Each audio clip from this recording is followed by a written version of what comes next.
అవును ఉద్యోగం ఎందుకు ఇది కదా మొత్తం సార్ అన్ని రంగాలు మీరు చదివేశారు కదా అడిగిందని చెప్తున్నాను అంతే. కానీ అన్నిటినీ చదివేసి మీరు దానికి ఒక అభిప్రాయం ఫామ్ చేసుకునే అంత చూసారంటే చాలా చూసినట్టు, అంటే విషయం ఏంటో పసిగట్టేశారు మీరు, అంటే ఏం జరుగుతుందని.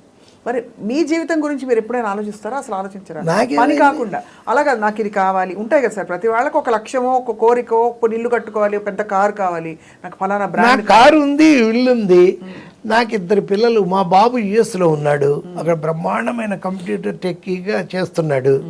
సినిమా వాళ్ళకి శాపం ఏంటంటే నా మొదటి నుంచి నాకు తెలుసు, వాడు బ్రహ్మాండం గెలుగుతుంటాడు, దాసనారాయణరావు అంటాడు, అదంటాడు, ఇదంటాడు, రాఘవేంద్రరావు అంటాడు. అది పిల్లలు చూస్తే ఏం చేస్తున్నాడంటే, మనం సినిమా డైరెక్షన్ చేసేయండి, ఇంకా రిలీజ్ అవ్వలేదు అన్నాం, పూరి జగన్నాథ్ దగ్గర అసిస్టెంట్గా పెట్టారండి అన్నాం. అంతకంటే నాశనం చేయడం అనేది ఇంకోటి ఉండదు. నేను ఎప్పుడు చెప్తుంటా, నువ్వు పేదవాడిగా పుట్టడం తప్పు కాదు, అది మీ తల్లిదండ్రులు అలా జరిగింది. నువ్వు పేదవాడిగా చచ్చిపోతే మాత్రం నీ తప్పేది. నువ్వు ఖచ్చితంగా సంపాదించాలి, నెక్స్ట్ లెవెల్కి ఉండాలి. మా బాబు హ్యాపీగా చదువుకున్నాడు. నా లైఫ్లో అచీవ్మెంట్ అంటే అంతే, మా బాబు అమెరికా వెళ్ళడం నా అచీవ్మెంట్. 2 షిరిడి సాయి మహత్యం రాయగలడం, మా బాబు అమెరికా వెళ్ళడం, అంతకంటే నేను సాధించింది ఏం లేదు. అంత చాలు నాకు, అంతకంటే ఏముంటుంది. ఇలాగే వెళ్తుంటుంది యాక్టింగు, ఇలాంటి ఇంటర్వ్యూస్. స్వప్న గారు లాంటి గ్రేటెస్ట్ పర్సనాలిటీ చెప్తుంటే అసలు మాకు మేము ఇలా అంటే అడగడానికి కూడా ఏం లేదు. ఇంతసేపు అంటే అడుగుతున్నానా, మీరు చెప్తుంటే ఆ సన్నివేశంలోకి వెళ్ళిపోతున్నాం మేమే చూస్తున్నట్టుగా. అంత మీరు అంత అంత స్పష్టంగా వివరించి చెప్తున్నారు. అది మీ టాలెంట్ ఆబ్వియస్లీ, అందుకే మీరు ఇంత స్టేజ్లో ఉన్నారు సార్. వాణిశ్రీ గారు ఎప్పుడంటే ఉండేవాళ్ళు, మీరు ఏం మాట్లాడినా అసలు అలా ఇది విజువల్ వచ్చేస్తుందండి. మీ ఐలాషెస్ భలే ఉంటాయి, పెద్దగా మేము పెట్టుకుంటాం ఐలాషెస్ అనేది ఆవిడ. సార్ మీరు ఎవరిని ప్రేమించలేదు సార్ ఇండస్ట్రీలో? అంటే 12 ఏళ్ళకి వచ్చారు కదా ఇండస్ట్రీకి. అవును, ఉన్నాయి అప్పుడు ఉండింది అఫైర్లు. ఒక నేను ఆవిడ వాణి విశ్వనాథ్ గారు పెళ్లి చేసుకుందాం అనుకొని భలే దంపతులు అప్పుడు దీనికి కూడా వెళ్ళిపోయాం. ఏది వాళ్ళ కేరళలో గురువాయూర్ పెళ్లి చేసేసుకుందాం అన్నప్పటికీ 1 ఇయర్గా ఉంటున్నాం, తిరుగుతున్నాం అని. మొదట్లో బాగానే అంత హ్యాపీగా ఉంది. ఈ సినిమా లేడీస్ దగ్గర హ్యాపీ ఏంటంటే, డబ్బులు మన జాగ్రత్తగా వాళ్ళని సాటిస్ఫై చేస్తే వాళ్ళకి కావాల్సినట్టు చక్కగా మాట్లాడి ఇలాంటి మాటలు చెప్పి, ఆవిడకి వాళ్ళ నాన్నగారు మంచి కవి, ఆవిడ బాగా మాట్లాడుతుంది. ఆవిడ కూడా గురువాయూర్ వెళ్ళిపోయాం పెళ్లి చేసుకుందామని. గుడి తెరవల ఏంటంటే ఆ రోజు సూర్యగ్రహణం, వెనక్కి వచ్చేసాం. గుడి లేదుగా, అందుకని చేసుకోవాలి. అలా ఇంకో 2 అలాంటివి ఉంటే అక్కడ దాకా వెళ్ళి ఇంకా అయిపోయింది అనుకుంటే అవదు. దానికి మీరు ఏమన్నా ఎందుకు అవ్వలేదని ఆలోచించారా? ఆలోచిస్తే ఇన్ని సినిమాలు రాయలేం, అంత ఆలోచిస్తే. తనతో వెళ్ళాం ఆ రోజు. అంటే బాధపడరా అయ్యో కాలేదే అని? ఆ బాధపడ్డమేగా. అలా మీ లోపల గుండె ఉంది, ఆ గుండెకి పచ్చిగా ఆరకుండా ఒక కత్తితో గీత పడిపోయి ఆ రక్తం కొంచెం కొంచెం కొంచెం కొంచెం కారుతూ కారుతూ కారుతూ సచ్చేవరకు కారుతూ ఉండడమే బాధ. ఆ బాధే కవికి ఉండేది. ఆ బాధ వ్యధ కలిపితేనే ఆ వేదన, ఆ వేదనే నా సాధన. అబ్బబ్బబ్బబ్బబ్బబ్బా, ఎంత గొప్పగా చెప్పారు సార్. ఇప్పుడు ఎలా ఉందంటే, మీరు ఇంత నిజాయితీగా పైకి చెప్పడం అన్నది చాలా మందికి ధైర్యం వస్తుంది. జీవితంలో బోల్డ్ జరుగుతుంటాయి కదా సార్, అవన్నీ యాక్సెప్ట్ చేసుకోవడానికి ఒక ధైర్యం కావాలి కదా ప్రతి వాడికి. అది మీరు భలే భలే అందంగా చెప్పారు. సో అయితే పిల్లలు 2 సెటిల్ అయిపోయారు. పాప బీటెక్ చేసింది చెన్నైలో ఎస్ఆర్ఎంలో, ఇప్పుడు వర్క్ ఎట్ హోమ్ చేస్తోంది బెంగళూరుకి. బాబుకి మ్యారేజ్ చెయ్యాలి ఇప్పుడు. ఆ ప్రయత్నమే దీర్ఘంగా చెప్తాను. అంతకంటే నేను ఆశించలే. ఎవరితోనో చెప్పుకుంటే, ఇప్పుడు మా గురుగారు సత్యానంద గారు అమెరికా వెళ్తున్నప్పుడు మా వాడిని తీసుకెళ్ళి ఇలా వెళ్తున్నాడు అని చాలా ఆనందపడ్డారు.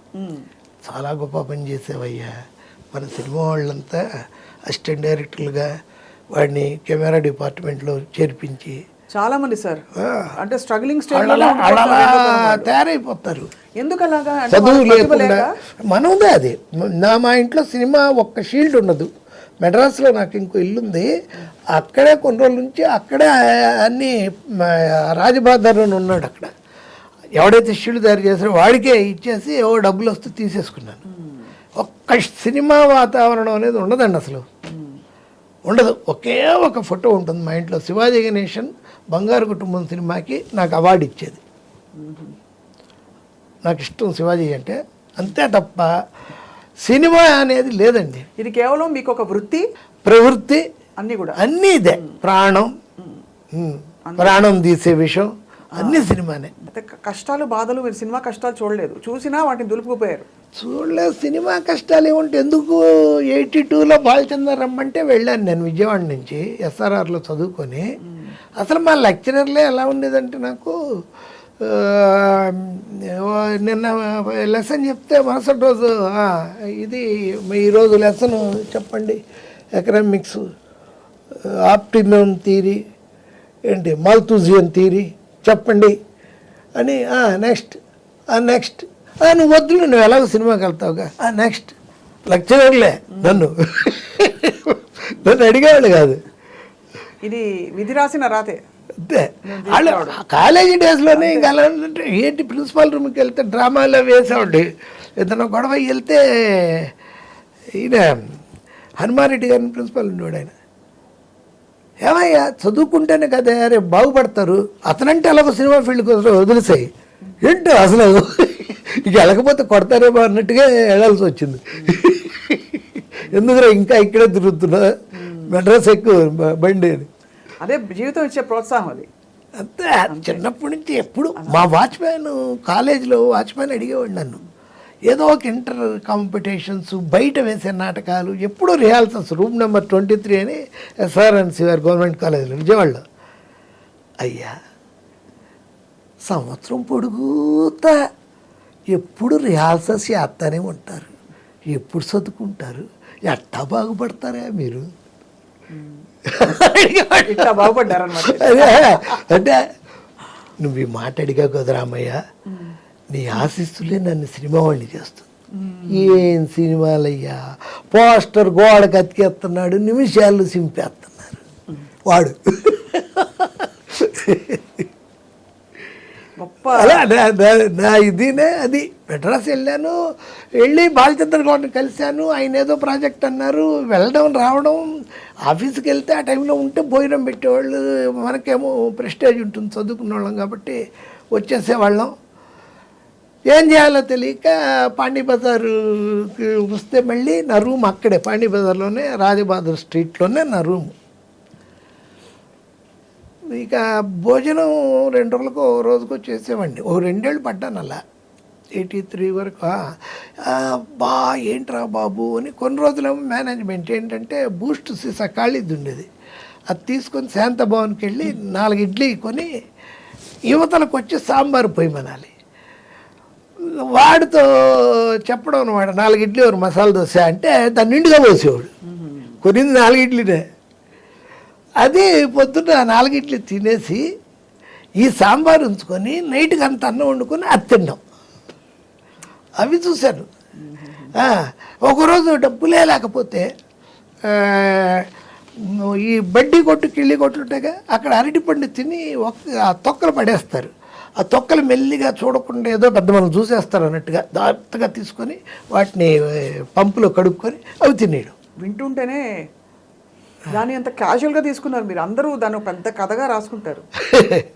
తర్వాత మీకు క్లారిటీ వచ్చేసిందిగా, సంపాదించాలి జీవితంలో. సంపాదించాలి అంటే నోవే, సంపాదించి తీరాలి కదా. ఇది వెళ్తానే ఉంటుంది, అనంతం, ఇది ఆగదు. తెలిసితే మోక్షము, తెలియకున్న బంధము, అంతే. కలవంటిది బ్రతుకు ఘనునికిని ఘనునికిని. బాబా బాబా బాగుంది. అనయము సుఖమేడది, అవల దుఃఖమేడది, తనువుపై ఆశలేని తత్వమతికి. పొనిగితే పాపమేది పుణ్యమేది కర్మమందు, మొనరగ ఫలమొల్లని యోగికిని యోగికిని. సూపర్. నేను మీకు అన్నారు కాబట్టి సార్, మీరు అన్నారు కాబట్టి నేను చెప్తాను. మన్నెన్నెన్నో కలలు కన్నా నిన్న గూర్చి, మన్నెన్నెన్నో కలలు కన్నా నిన్న గూర్చి, నిన్న నిరాశతో నిట్టూర్చా బాధ నోర్చి. నిన్న నిరాశతో నిట్టూర్చా బాధ నోర్చి, నేడు నిన్నటి కంటే మిన్న నిరాశలో, తలుచుకుంటే హాయగుపించే నిన్నటిలో. నేను నిన్నటి కంటే మిన్న నిరాశలో, తలుచుకుంటే హాయగుపించే నిన్నటిలో.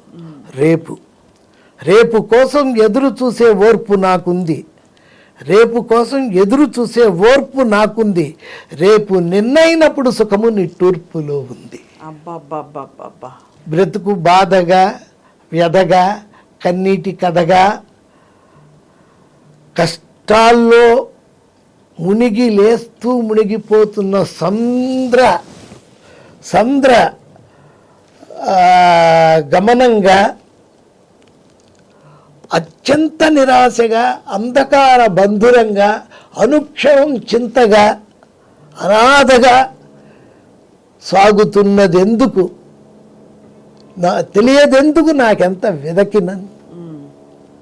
ఇంత ప్రపంచం ఉంది మీ లోపల, బయటికి మాత్రం అసలు ఎక్కడ అంటే క్షమించాలి కానీ బండగా అన్ని ఏం లేదు, అంత హాయిగా సంపాదించడమే అని. కానీ ఇంత ప్రపంచం ఉంది సార్ మీరు. చెలియ నిన్ను చూసినంతనే వలపు నాలో నిండుగా, పొంగినది గోదావరి వరదై నీదు ప్రేమకు సాక్షిగా, కన్నులందు కళలు చూచి, పెదవులందు హొయలు చూచి, నడకలందు హొయలు చూచి, ఎదను నీపై ఆశ నుంచి, ఎదురుగా నా మనసు నుంచి ప్రేమించమని యాచించుచున్న, ఆశతో జీవించుచున్న, నీట ముంచిన పాల ముంచిన నీదే భారము సర్వము, వెలుగు అగునో వేదనగునో నాదు జీవిత పర్వము. ఇవన్నీ ఎక్కడ రాశారు సార్ మీరు? అంటే సినిమాలో కదబ్బా, నేను రాసుకున్నది కాలేజ్ డేస్ లో. అయితే సినిమాలో మీరు పాటలు ఎప్పుడు రాయలేదు? రాయలే, అవకాశం రాలేదు. బట్ మన డైలాగ్సే పాటల్లో ఉంటాయి. అన్ని భాషల మీద పట్టు ఎలా వచ్చింది సార్ మీకు? మలయాళము అవన్నీ ఆల్మోస్ట్. మలయాళంలో అందరికీ తమిళ్ తెలుసండి. ఏంటి కన్నడ వాళ్ళందరికీ, నాకు కన్నడ వచ్చు, కన్నడ వాళ్ళందరికీ కూడా తమిళ్ తెలుసు. కామన్ లాంగ్వేజ్ తమిళ్, లేకపోతే ఇంగ్లీషు. అలా చెప్పి మీరు ఎలాగో డిక్టేషనే కాబట్టి అంతే, డిక్టేషను. దానికి ట్రాన్స్లేటర్ ఉంటాడు అక్కడ ఆ లాంగ్వేజ్కి, వాడు చూసుకుంటాడు. సో భావం మీది చాలా అంతా, భావం భాష అన్ని. నేను స్క్రిప్ట్ రాస్తే ఈ స్వప్న గారు అంటే ఆ రెడ్ కలరు, ఆ దుపట్టా, ఆ ఇది హెయిర్ ఫాల్ చేసుకొని ఇది అవి కూడా రాస్తా. అలా ఒకవైపుకు ఉరికి కూర్చొని అలా చూస్తూ అంత డీటెయిల్గా ఉంటుంది. ఏ కలరు డ్రెస్సు, నాకు ఇక్కడి నుంచి హైదరాబాద్ నుంచి మెడ్రాస్ ఫోన్ చేసేవాళ్ళు, కోదండరామరెడ్డి వాళ్ళు. First night scene sir, Nagma ఏ కలర్ చీర కడదాం అని చేసేవాడు. అంతే సిన్సియర్గా. నేను అన్ని సినిమాల్లో వైట్ కలర్ కడతారు సార్, గోల్డ్ కలర్ కట్టండి సార్, జాకెట్ మాత్రం బ్లాక్ దేయండి అని చెప్పేవాడిని. అంత కళాత్మకమైన అంత అది కూడా నన్ను ఆయన అడగడం ఓవరు, నేను చెప్పడం ఇంకా ఓవరు. దర్శకుల్లో మీ బెస్ట్ ఫ్రెండ్ ఎవరు చెప్పండి? బెస్ట్ ఫ్రెండ్, డబ్బులు ఇచ్చిన వాళ్ళని మాత్రం చెప్పకండి, అందరు డబ్బులు ఇచ్చారు. మీ బెస్ట్ ఫ్రెండ్ ఎవరు దర్శకులు అందరిలో మీకు బాగా దర్శకుల్లోరా అంటే కుదురుకున్న వ్యక్తి ఎవరు? దాసరి గారు. నా రేంజ్కి ఆయనే సరిపోతాడు. టక్కని నాకేం లేదు, ఇమ్మీడియట్గా నన్ను క్యాచ్ చేయగలగాలి అంటే ఆయనే. కోడి రామకృష్ణ నేను ఎక్కువ సినిమాలు రాశాను కాబట్టి 20 సినిమాలు రాశాను, తిరుగుతూ ఉండేవాళ్ళం. ఆయనంత మ్యానిపులేషన్. కోడి రామకృష్ణది నిజం కాదు, అబద్ధంలో బతికేవాడు ఎప్పుడు. టీ ఇలా తీసుకొని తాగుతూ ఉంటాడు, టీనో కాఫీనో. మనం వెళ్తాం, గురుజీ ఎప్పుడే మీరు రాలేదనుకున్నాండి, సార్కి కాఫీ ఒకటి తీసుకురండి. నేను కాఫీ తాగుతున్నాను గురుజీ. అది టీ. ఏమండి మీరు టీ తాగితే ఎందుకు, కాఫీ తాగితే ఎందుకు, విషం తాగితే ఎందుకు? నేను వెళ్ళిపోయా తాగండి, విషం అయితే మాత్రం నా మీద రాకుండా. ఎందుకు అంత దానికి కూడా అబద్ధం ఎందువల్ల? బట్ అంతే, ఆయన అన్నీ అబద్ధాలే. అంతే. టైటానిక్ సినిమాకి వెళ్ళాను, చూసాం. గురుజీ నేను పార్కుల్లో ఉన్నప్పుడే రాశానండి, కాకపోతే నేనేం చేశాను, చిన్న పడవ పెట్టాను, వీళ్ళు పెద్దది పెట్టారండి. దేవదేవ, అబద్ధం అబద్ధం అబద్ధం అబద్ధం. అదొక క్యారెక్టర్, కంటిన్యూ అబద్ధం. మన కోదండరామరెడ్డి గారు గొప్ప. ఆయన అంటే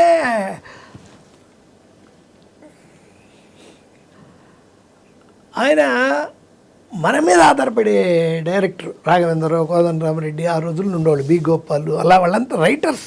ఇవ్వాలి వాళ్ళకి అన్నీ బాగా చూసుకుంటారు. అంటే ఎంత మనల్ని బాగా అసలు రావడమే రూమ్లోకి ఏమండి బ్యాట్లు వచ్చిందా, బ్యాట్లు వచ్చిందా, పంపించారా, ఇవే అడుగుతాడు. ఏమండి లంచ్ ఎక్కడ తిప్పిద్దాం, చోళ హోటల్ నుంచి మీకు బిస్బేళాబాద్ తిప్పిద్దనా, మనం చెప్పే సీన్స్ వింటాడు. ఇంకొంచెం అంటే అసలు బాగాలేదని, ప్రమాణం ఉందండి సూపర్ అంటే ఓకే కొంచెమే అంటాడు, చెప్తా అండు ఆయన కొంచెం ఇంకేదన్నా కొంచెం. కానీ ఎన్ని అసలు చిరంజీవి గారితో 17 సినిమాలు సార్ ఆయన? 17 కాదు 29. 29. మీ డైలాగులకి ఫుల్ జస్టిస్ చేసి, ఎందుకంటే ఒక్కొక్కరిది ఒక్కో తీరు. నాగార్జున గారిది ఒక నాగార్జున బాగా నన్ను ఏమంటాడంటే మీ డైలాగ్ ఎంత పెద్దదైనా బాగా చెప్పేయచ్చు సార్, ఫ్లో ఉంటుంది, అది తడబడదు. అది చిరంజీవి గారు ఎవరైనా మనం ఎక్కడున్నా ఇప్పుడు మీతో